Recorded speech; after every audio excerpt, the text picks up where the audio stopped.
I turn around and find I am lost in the woods. North is south, right is left.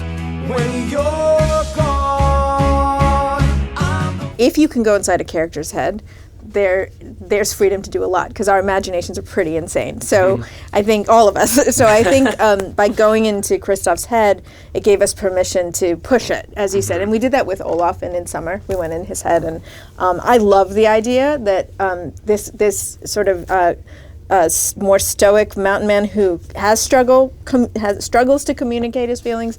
If you get inside and purely connect with what he feels, it's a giant 80s rock ballad.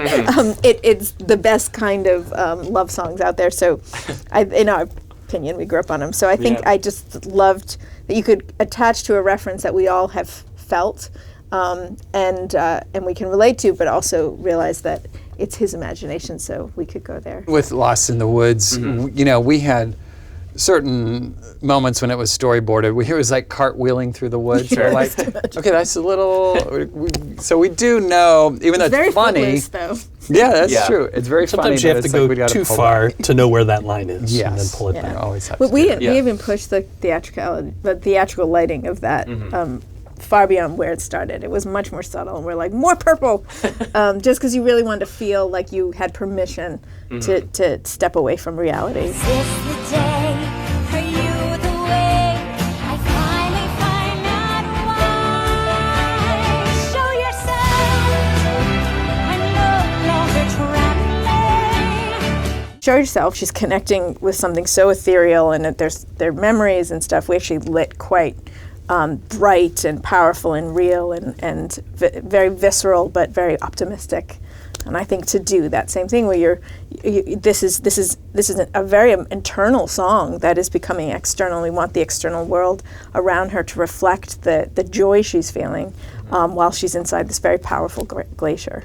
I'm ready. Go. Unicorn. Ice cream. Castle. Oaken. Teapot. Mouse. Oh, Elsa!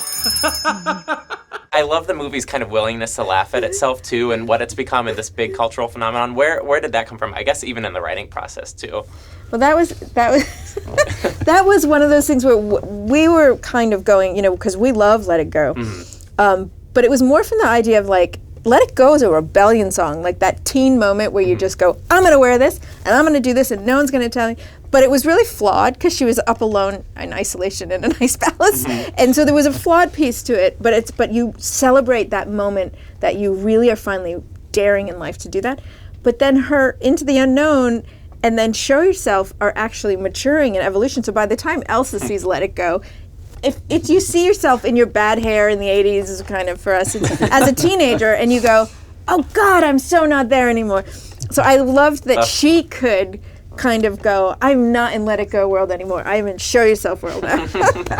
Both this and the first movie, Frozen, end with the line, "Are you ready?" And I wondered what was behind that decision. You are the first person to bring that up. We did not even know that. It was on purpose. Yes. It was on purpose. I love that. No, it's right, because it's the last thing she says before the ride. You're right. Yeah. Well, it's such a beautiful sentiment. I you know, love for, it. Don't you it's love at the end. fact that I'd like to think it was something very yes. spiritual. So we meant to do that. And the reason is No, but it's so true. I think the first one I knew, Are You Ready? Because that was Are You Ready for us to have our life together. That one was conscious. But I love that the second one was not conscious. So, but I'm going to pretend it was. But it does mean the same thing. It does. It's like, that's are it. you ready? She's ready to take on her new life. Anna's ready to take on her new life. So. I'm